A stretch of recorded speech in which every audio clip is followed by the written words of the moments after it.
Assalamualaikum warahmatullahi wabarakatuh. Perkenalkan, nama saya Siti Aisyah dengan NIM 121211126 dari Prodi Akuntansi. Saya akan menjelaskan mengenai ruang lingkup manajemen keuangan. Adapun pengertian dari manajemen keuangan yaitu suatu kegiatan perencanaan, penganggaran maupun pemeriksaan dan penyimpanan dana yang dimiliki suatu organisasi atau sebuah perusahaan. Kemudian pengertian manajemen keuangan menurut para ahli, yang pertama itu ada Sonny S. yang berpendapat bahwasanya kegiatan perusahaan yang berhubungan dengan bagaimana untuk mendapatkan dana, memakai dana, dan untuk mengelola aset sesuai dengan tujuan.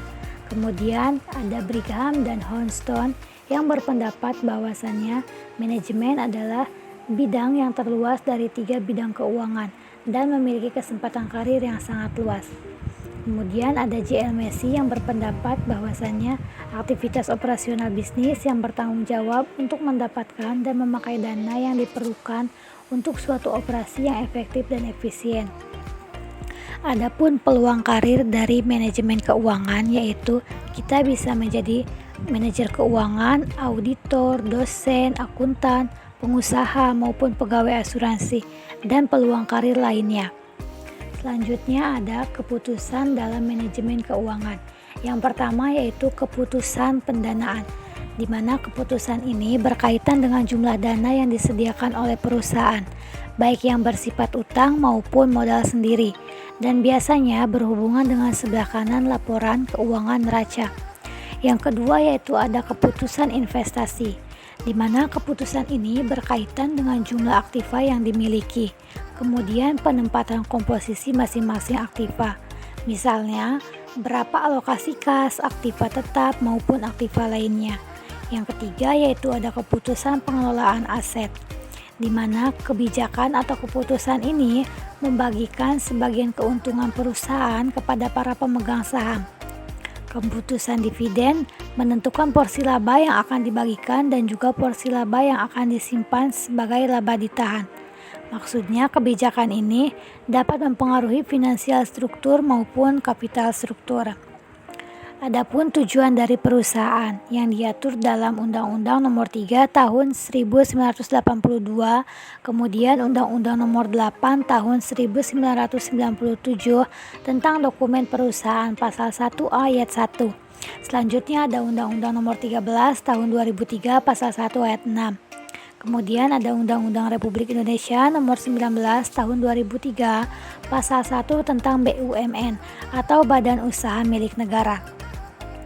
Selanjutnya ada tujuan manajemen keuangan, yaitu untuk memaksimalkan keuntungan, untuk ketersediaan dana, untuk sebuah pengawasan, untuk pengembalian kepada pemegang saham, dan untuk keamanan investasi. Kemudian ada fungsi manajemen keuangan. Fungsinya antara lain yaitu untuk perencanaan, untuk anggaran, pengawasan, auditing maupun pelaporan.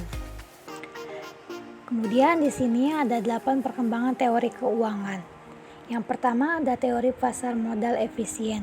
Maksudnya, asumsi penting dalam teori keuangan adalah asumsi pasar modal yang efisien. Terus yang kedua yaitu ada teori struktur modal, di mana struktur modal merupakan perimbangan antara hutang jangka panjang dengan modal itu sendiri. Selanjutnya ada teori dividen.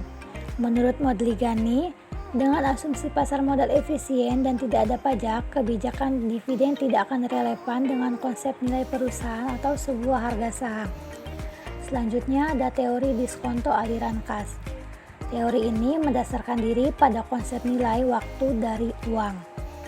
Selanjutnya ada teori agen, di mana dalam perusahaan sering terjadi konflik yang disebut agency problem. Agency problem ini dapat muncul antara manajer dan pemegang saham atau antara kreditur dan pemegang saham. Selanjutnya yaitu ada teori informasi asimetrik. Artinya antara manajer dan pemilik saham mempunyai informasi yang berbeda tentang sebuah perusahaan.